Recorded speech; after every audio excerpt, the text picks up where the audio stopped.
오늘 말씀의 제목이 자기 십자가를 지고 나를 따르라라고 말씀하시는데요. 우리가 주님을 따르려면 어떻게 살아가야 될지 첫 번째입니다. 다 같이요. 생각을 잘 분별해야 합니다. 생각을 잘 분별할 수 있기를 주 이름으로 축원합니다. 오늘 22절에 이제 예수님이 예루살렘에 올라가서 십자가와 또 부활의 사명, 십자가에 죽고 살아나실 것을 말씀드리자마자 베드로가 지난주에 그렇게 우리의 호프였고 그렇게 당당했던 베드로가 갑자기 의분이 일어나기 시작해요. 베드로가 예수님을 어떻게 붙들었다 그랬어요. 어떻게 붙들었을까요? 예? 상상에 맡깁니다. 이게 성질에 따라 다를 수 있어요. 설마 멱살을 잡지는 않았겠죠. 어쨌든 붙들었다라고 되어 있어요. 그 다음에 중요한 게 뭐냐면 항변하였다라고 되어 있어요. 자, 이 항변을 제가 이렇게 성경 여러 구를 찾아보니까 한번 따라합니다. 비난하다, 꾸짖다, 책망하다. 지금 누가 누구를 책망하고 있어요? 베드로가 하나님의 아들이라고 했던 메시아를 지금 붙들고 어디를 붙잡은지 모르겠는데 꾸짖고 책망하고 있어요. 세 번역에 보니까 대들었다라고 되어 있어요. 머리를 막 쳐받으면서 그런 것 같아요. 자, 항변했던 내용이 뭐냐면 주여 그리 마옵소서. 이게 뭐냐면 십자가인 거예요. 예수님이 고난인 거예요. 이 일은 결코 죽게 미치지 아니하리라. 이런 일이 있어서도 안 되고 있을 수도 없습니다. 예수님이 십자가, 예수님이 죽으면 얘기도 하지 마십시오라고 지금 아주 책망하면서 꾸짖으면서 지금 예수님께 대들고 있는 거예요. 자, 여기서 질문이 나갑니다. 베드로는 왜 예수님께 이토록 말이 안 들게 대들었을까요? 네? 왜 그랬을까요? 네, 다 맞아요. 그는 예수님을 따라가는 목적이 딱 하나밖에 없었어요. 세상에 성공하는 거예요. 그런 핍박, 환난, 어려움 이게 필요가 없는 거예요. 그냥 지금까지 예수님이 표적을 행하시고 기적을 행하신 것처럼 세상에 성공, 돈 많이 벌고 이제 내가 예수님만 따라가면 세상으로 말하면 팔자 고치고 더 이상 고기 안 잡아도 되고 왜요? 보리떡 5개하고 물고기 2마리만 있으면 적어도 2만 명은 먹일 수 있다고 하는 엄청난 예수님의 능력을 받기 때문에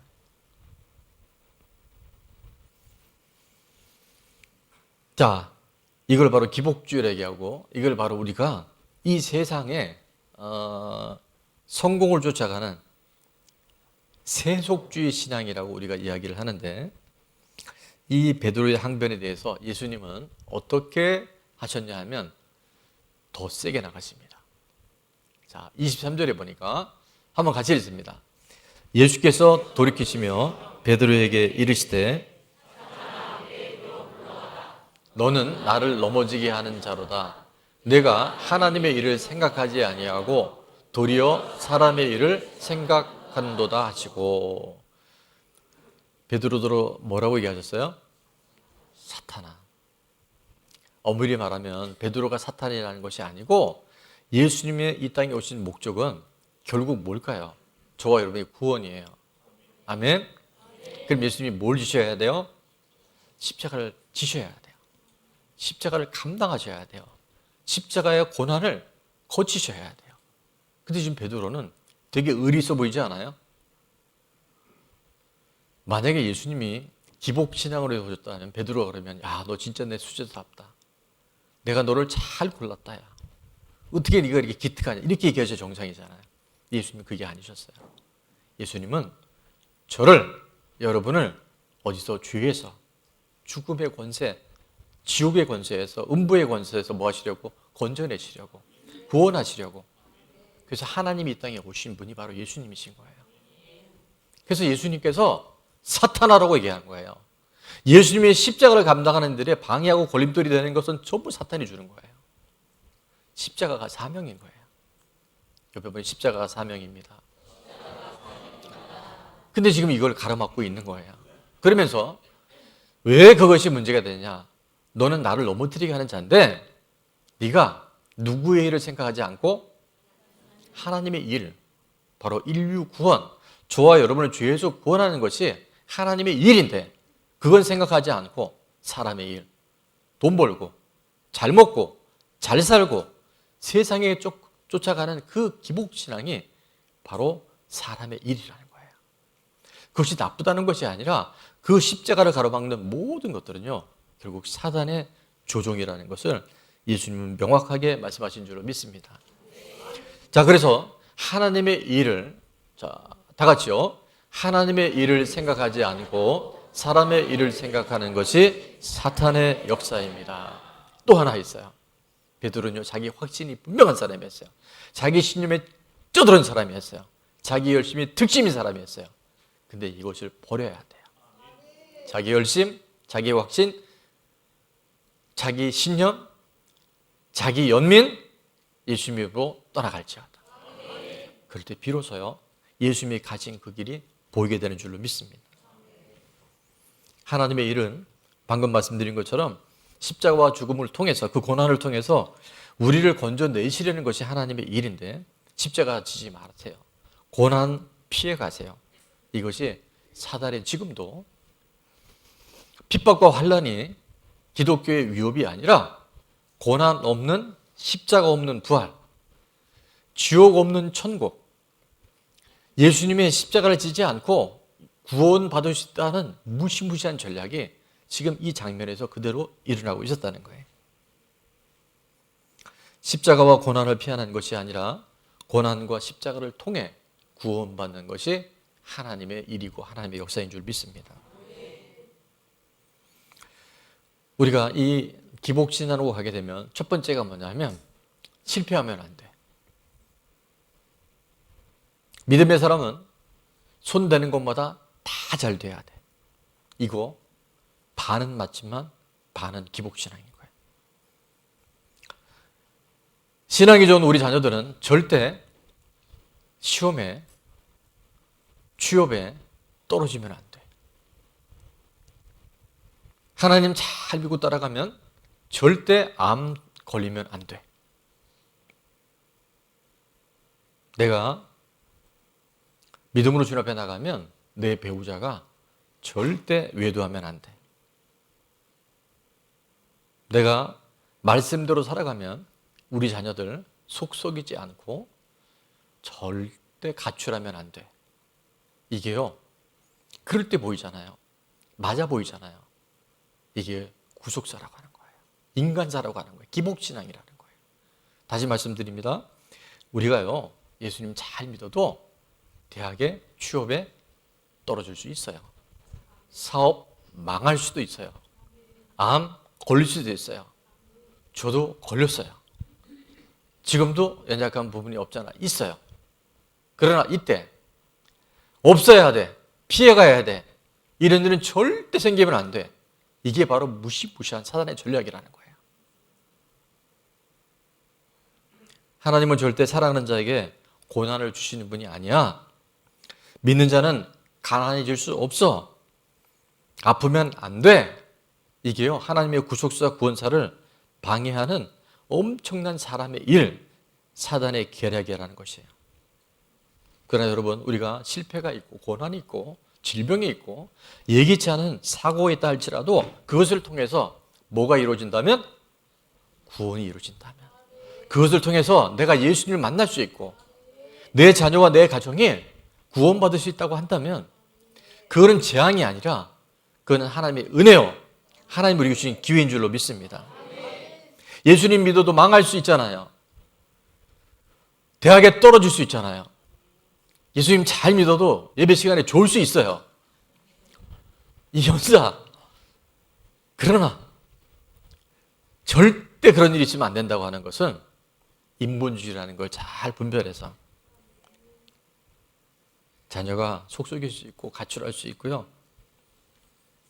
이혼할 수 있어요. 이미 이혼한 분들 그 아픔이 있어요. 그러나 그것을 통해서 내가 주님께 더 가까이 갈 수 있다고 한다면 그 상처조차도 하나님은 아름다운 별이 되게 하실 수 믿습니다.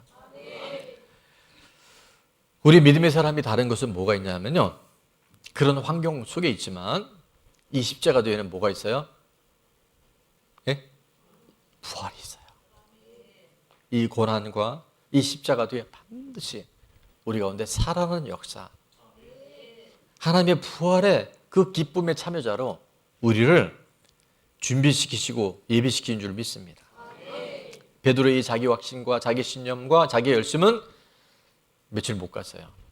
어떻게 됩니까? 예수님이 십자가로 이제 예루살렘에 잡혀가실 때 다 버릴지라도 이 11명의 뭐라고 그랬을 거예요. 격화시켰을 거예요. 이놈들 다 버릴지라도 절대 나는 예수님이 안 버립니다 라고 했던 베드로가 다른 제자는 한 번에 도망갔는데 베드로는 또 무슨 거기에 자기 열심이 있었는지 마지막 주님이 십자가 지는 그 뜰앞까지 쫓아갔다가 한 번도 아니고 두 번도 아니고 세 번째는 어떻게 부인해요? 욕하고 저주했다라고 나와요. 예수님을 아주 저주하며 욕까지 했던 거예요. 자기 신념, 자기 열심, 자기 확신은 결국 오래가지 않아요. 크고 작은 우리 안의 고난과 십자가를 통해서 우리가 구원에 이르고 부활에 참여할 수 있다고 한다면 지금 현재적인 겪는 모든 고난과 우리들 안의 아픔과 내가 해결할 수 없는 문제들은 바로 주님께서 우리를 만나 주시려고 하는 구원에 이르는 주님의 초청장인 줄로 믿습니다. 그래서 우리가 이 기복이 아니라 참복, 팔복의 주인공들로 우리를 빚어가시는 줄로 믿습니다. 자, 적용 질문입니다. 첫 번째, 주님은 십자가를 통해 부활을 말씀하고 계시는데 피하려고만 하고 원망, 낙심하고 있는 내 생각은 무엇인가요? 주님, 제가 왜 이런 사람 만났을까요? 내가 어떻게 이런 애를 내 몸에서 낳게 했나요? 내가 왜 이런 직장에 들어왔나요? 여러분 안에 지금 주님은 분명히 그 십자가의 고난을 통해서 부활의 영광과 기쁨에 참여하기 위해서 이걸 허락하시고 있는데도 자꾸 피하고 원망하고 낙심하고 있는 그 내 생각이 무엇인지를 잡아낼 수 있기를 바랍니다. 자, 두 번째는 같이 있습니다. 십자가 뒤에 부활이 있음을 믿음으로 지금의 고난을 어떻게 해석하겠습니까? 해결보다 중요한 게 뭐라 그랬어요? 해석입니다. 자, 두 번째, 주님을 따르려면 다 같이요, 자기를 부인해야 합니다. 이에 예수께서 제자들에게 이르시되 누구든지 나를 따라오려거든 뭐라 그랬어요? 자기를 부인하고 라고 말씀하세요. 자기를 부인한다는 아주 핵심을 말하면 뭐냐면요, 인정할 수 없는 상황, 받아들일 수 없는 그 환경 가운데 예수님을 시인하고 내 죄를 보고 인정하는 것이 바로 자기 부인이라고 얘기할 수 있어요. 내가 지금 감당해야 할 십자가 앞에서 나를 힘들게 하는 남편이나 아내, 또 무시하고 비난하고 툭하면 정말 어떻게 이런 자녀가 내 자식이 됐을까라고 하는 그 모든 상황 가운데서도 상대방이나 사람이나 환경을 보는 것이 아니라 내 죄와 내 부족함을 인정할 수 있는 것이 따라합니다. 자기 부인. 그것이 자기 부인이 되어야 돼요. 그래야 주님을 따라갈 수 있어요. 우리가 잘 아는 것처럼 로마서는 가장 강력한 복음이 기록되어 있는 것이 로마서예요. 근데 로마서는 16장 중에서 1장부터 3장까지가 뭐에 대한 얘기가 있냐면요, 죄에 대한 얘기만 나옵니다. 1장부터 3장까지. 왜냐하면 이 죄에 대한 부분이 명확하지 않으면 모든 사람이 죄를 범하였음에 하나님의 영광이 이르지 못하더니 우리 안에 있는 이 죄가 드러나지 않는 한 복음이 뭔지, 예수님이 누군지, 십자가가 뭔지, 부활이 뭔지 마치 베드로처럼 절대 그런 일이 있으면 안 됩니다라고 착각하며 살 수 있기에 이 죄에 대한 부분이 그렇게 중요한 거예요. 죄가 드러나고 죄를 인정할 때 진정한 복음과 구원이 이루어집니다. 예수님이 이 땅에 오신 목적을요, 뭐라고 말씀하셨어요? 나는 의인 부르러 온 것이 아니다. 나는 건강한 자를 위해서 온 것이 아니다. 나는 병든 자, 죄인을 위해서 왔다라고 주님 말씀하셨잖아요. 마가복음 2장 17절은 이렇게 말씀합니다. 다 같이 한번 읽을게요. 예수께서 들으시고 그들에게 이르시되 건강한 자에게는 의사가 쓸데없고 병든 자에게야 쓸데있느니라. 나는 의인을 부르러 온 것이 아니요 죄인을 부르러 왔노라 하시니라. 그러니까 여러분은 지금 나 건강한데, 나 의인인데, 아니 표면적인 거 말고 우리 안에 얼마나 지금 병들어 있어요. 중요한 것은 나는 병든 자라는 것을 인정할 수 있는 사람, 내가 죄인이라는 것을 하나님과 사람 앞에 드러낼 수 있는 사람, 그런 사람이 누구를 만날 수 있다고요? 예수님 만날 수 있어요. 주님 그런 사람들을 찾아오시는 거예요. 교만한 자들은 대적하셔요. 겸손한 자들에게 은혜를 베풀어 주셔요. 자, 죄는 고백할 때 힘을 잃어버립니다. 내 죄를 고백할 때 또 다른 지체, 또 다른 영혼을 섬길 수 있습니다. 오늘 25절과 26절에 보니까 누구든지 제 목숨을 구원하고자 하면 잃을 것이요 누구든지 나를 위하여 제 목숨을 잃으면 찾으리라 말씀하세요. 26절은 다 같이 한번 읽습니다. 사람이 만일 온 천하를 얻고도 제 목숨을 잃으면 무엇이 유익하리요? 사람이 무엇을 주고 제 목숨과 바꾸겠느냐? 주님은 본질에 대해서 말씀하시는 거예요. 내가 감추려 하고 위선 속에서 십자가 지는 것을 자꾸 벗어려 하지 말고 그 본질에 집중할 때, 내 죄가 드러날 때 우리가 진짜 자유함을 얻고 또 다른 사람들에게 예수님을 전하는 그런 통로가 되게 되는 줄로 믿습니다. 적용 질문 다 같이 있습니다. 고백해야 할 나의 죄는 무엇인가요? 이번 주 우리 소그룹 모임에서 여러분이 아직 인정하지 않고 드러내지 않은 죄에 대해서 드러냄으로, 오픈함으로 죄가 힘을 잃어버리는 은혜를 경험할 수 있길 바랍니다. 마지막 주님을 따르려면 자기 십자가를 져야 합니다. 자, 우리 부분이 자기 십자가를 져야 합니다. 인사하겠습니다. 24절에 보니까 이에 예수께서 제자들에게 이르시되 누구든지 나를 따르고는 자기를 부인하고 자기 십자가를 지고 나를 따를 것이니라 말씀하세요. 자, 결론만 말씀드리면 없었으면 하는 그 일, 있으면 안 되는 그 사건들이 내 삶에 허락되었다고 한다면 이제 우리가 감당해야 할 우리 몫에 하나님께서 맡기신 십자가인 줄로 믿습니다. 그래서 그 십자가를 피하거나 그 십자가에 대해서 원망하거나 그 십자가에 대해서 더 이상 여러분이 어떤 이유를 달지 말고 당당하게 십자가를 질 수 있어야 합니다. 십자가에 잘 매달려 있을 수 있어야 합니다. 여러분 그 시간을 통해서 하나님은 반드시 구원과 부활의 역사를 이루어 주십니다. 남편 십자가. 기도 제목 보면 그 남편의 십자가로 인해서 어려움을 겪고 있는 지체들이 생각보다 많이 있고요. 아내의 십자가, 자녀의 십자가, 아직도 해결되지 않은 물질의 십자가, 질병의 십자가, 관계 안에 가로막고 있는 관계의 십자가, 어릴 적 상처와 쓴뿌리의 십자가, 내가 취업해야 되는 취업의 십자가, 우리 청년들 결혼의 십자가, 그 십자가를 잘 지고 그 십자가에 잘 매달려 있을 때 우리는 비로소 부활의 주인공으로, 부활에 참여하는 주인공으로 주님이 우리를 이끌어 가실 줄로 믿습니다. 구속사의 주인공으로 하나님이 우리를 사용하실 줄로 믿습니다. 자, 적용 질문이요. 첫 번째, 내가 잘 감당하고 잘 매달려 있어야 할 십자가는 무엇인가요? 이것도 여러분이 인정하기 시작할 때 놀라운 하나님의 역사가 일어납니다. 자, 마지막 적용 질문 두 번째는요. 같이 읽을게요. 그 십자가를 통해 섬겨야 할 대상은 누구며 무엇을 실천하겠습니까? 그러니까 여러분 이 실천을 꼭 하셔야 돼요. 그냥 매달려 있으면 되지가 아니라 그 나를 힘들게 한 사건이나 사람에 대해서 주님의 마음으로 부활의 생명을 통해서 내가 어떻게 섬길 것인가를 꼭 한번 나눠봤으면 좋겠어요. 자, 주님을 따르려면 첫 번째, 생각을 잘 분별해야 합니다. 두 번째, 세 번째, 자기 십자가를 져야 합니다. 제가 한 1년 전쯤에 이 책을 소개한 적이 있었어요.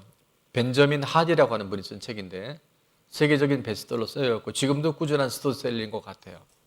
이 퓨처 셀프라는 건 뭐냐면 대부분의 사람들은 오늘 하루하루를 살면서 내가 원하는 목적, 목표를 이루어 나가는 게 일반적인 사람의 삶이라면 이 퓨처 셀프는 뭐냐면 미래의 나, 내가 원하고 목적한 그곳에 이루어진 나를 통해서 오늘 하루하루를 거꾸로 살아가는 거예요. 그럼 내가 그 목표를 이룬 사람으로 나는 어떻게 살 것인가를 매 순간 결단하고, 그래서 그 책을 제가 한마디로 요약을 해봤는데 이렇게 봤어요. 미래의 내가 현재의 나를 견인하기. 미래의 내가 현재의 나를 견인하는 것이 퓨처 셀프의 핵심 내용 중에 하나예요. 자, 근데 우리는 이 세상의 지혜를 통해서 또 하나 주신 복음을 잘 패러디를 해야 되는데 뭐냐면요. 같이 한번 읽을까요? 미래의 부활로 현재의 고난을 견인하게. 이 십자가 뒤에는, 이 고난 뒤에는 반드시 부활의 영광이 있어요. 근데 이 십자가를 통과하지 않고는 부활이 없어요. 그렇다면 미래의 부활을 통해서 현재의 내 고난을 잘 해석하고 잘 견인하면 우리는 이미 승리자로, 구속사의 주인공으로 하나님이 우리를 세워줄 줄 믿습니다. 여러분, 제가 예언의 연사 있는 거 아시죠? 예, 여기 아멘한 분들은 땡큐예요. 근데 제 예언은 한 번도 틀린 적이 없어요. 자, 예언을 공개합니다. 여기 있는 여러분 다 죽습니다. 100% 죽습니다. 혹시 나는 안 죽는데요? 그런 분 손이면 돌봐드려야 돼요. 자, 영원한 시간수로 본다면 우리는 반드시 죽으면 죽음 위에 천국과 지옥이 있거든요. 없으면 좋겠지만 있어요.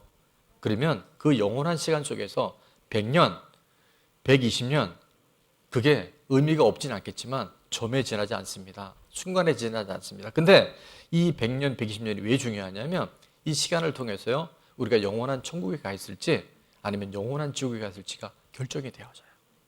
하나님은 그렇게 또 지금 복음을 듣게 하시고 기회를 주시는 거예요. 그렇다면 나는 오늘 지금 내 삶이 영원한 천국에 합당한 삶을 지금 살아내고 있는지를 퓨처 셀프 한번 해보세요. 그리고 내 삶을 견인해 나가세요.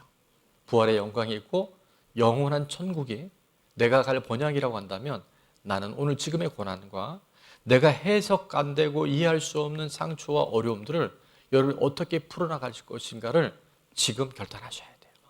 하나님 그 한 사람을 찾고 계세요.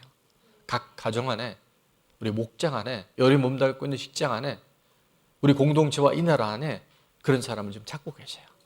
그 한 사람을 통해서 아까도 제가 일부 기도하다가 많이 좀 눈물이 났는데 오늘 이 마산당에도 김포시에도요,